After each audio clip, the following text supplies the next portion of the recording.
What's going on, guys? I did a couple little videos with this. So I bought this little Midland 77 871 at the Hamfest.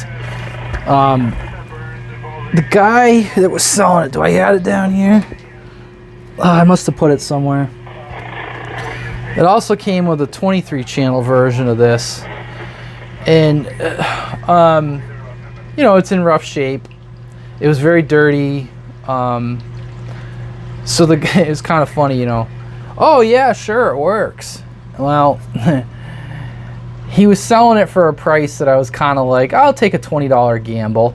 Everything appeared to be here. The other one, like I said, didn't have the case, but it was the radio and the mic, and I was like, ah, what the hell. So I got it. I brought it home. You know, I don't mind, you know, taking a gamble. He had some other stuff that I was interested in, but it kind of looked like this, but he was like, oh, he wanted way more money, and I was kind of like, I'm just gonna buy this. Like, as far as I was concerned, it's all a gamble. So I bought this, I got it home, sure as shit, it's dead. I found out somebody did an extra channel, whatever you want to call it, upper, lower channel mod. Can you see it in there? I have the light. Oh, let me get my flashlight. Well, let me light that up a little bit. Where is it? Oh, there it is. See that little toggle switch in there? So the way that works is you flip that toggle switch up, and it, I think, puts like 4 volts into the PLL, and then this, putting it high, which would have been the high power, does the upper channels. Putting it in low does the low channels. I figured out when I got it home that whoever did that mod did a disastrous job doing it. In essence, the radio had no, well, essentially no transmit, no receive. I had to do pad trace repairs.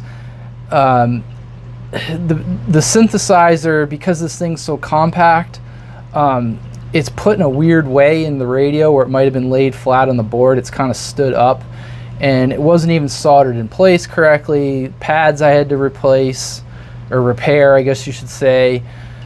So once I got the synthesizer and I got the thing actually working and, you know, making power again, I ran the whole thing through the ultrasonic parts washer, and, you know, the goal was just to get the thing so my hands didn't get dirty when I touched it. I didn't run the leather case through. I just wiped that down with like an oiled cloth, kind of brings some of the luster back to the case. It runs it and it works. It's a talker. Well, for what it is.